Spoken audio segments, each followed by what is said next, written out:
Daniel, for that. Due to the high demand of organic products, farmers have embraced organic farming. However, organic farming is far much more than avoidance of synthetic inputs, and Silva Kuria is an organic farmer who is practicing agroecology and biodiversity, a concept that promotes optimum care for the ecosystem. Susan Mwangi with more. So organic farming is a big topic where food safety is concerned, and many times when you hear about organic, we think about not using chemicals, intervention in our farming practices. The basic explanation about organic farming is actually growing food without using any synthetic inputs. But organic farming is actually a wide approach to how you can be able to grow your food. And now, we have so many terms that are coming up, and one that I feel describes me best is agroecology. Agroecology is the application of ecological concepts and principles in farming. Agroecology promotes farming practices that harness nature to do the hard work for us. So we are trying to mimic nature. So we are doing agriculture in a way that supports biodiversity and supports the natural way that farming is actually done. So we are not just growing one particular kind of crop, though again I need to go back and say that you can also have organic farms that actually grow just one kind of crop.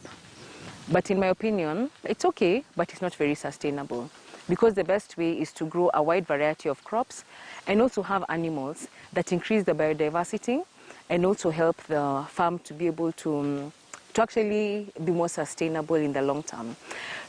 Livestock integration is very important in organic farming because animals actually help to increase the biodiversity, and they also help to give you a nice biocircular economy, so to speak. What does that mean? Basically, we are trying to get a closed system on the farm, whereby the animals work very well together with the plants, because animals will give us the manure that is needed to help the plants grow, and the plants also end up becoming food for the animals and for us human beings also. And also, one good thing about biodiversity is that you're able to mitigate against the different risks that could come about in terms of poor rains, or like maybe you don't have good soil for one particular crop. But what we've done, like in this particular season, for example, we grew a lot of maize, which didn't do very well because the rains really failed. Last year we didn't get good rains at all in the short rains, and this year in the long rains, can you imagine, we only got 4 days of rain. 4 days of rain cannot sustain a maize crop.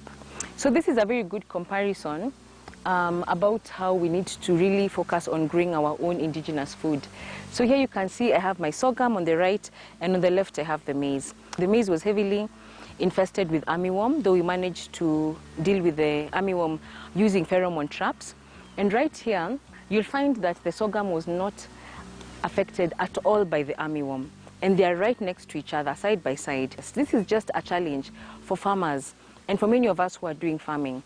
Please, let us go back and grow our resistant indigenous foods that actually ensure that there's food security, because as we know, to be honest, maize is not indigenous to the African continent.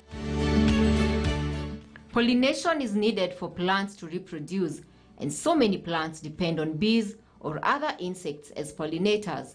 For this reason, Sylvia has established an apiary on her farm, which besides giving her honey, the bees have facilitated a bountiful garden. On our farm, we actually have an apiary that has very good beneficial insects, which is the bee. And bees have been very good for us here on the farm. They have actually helped, of course, with the pollination of the different crops that we have here. And just to make sure that they are happy here, we've also planted a lot of flowers for them so that they can be able to get their pollen here. Restructuring farming systems for sustainable agricultural practices is a move that will promote food safety and increased agricultural yields in the long run. Susan Mwangi for KTN News.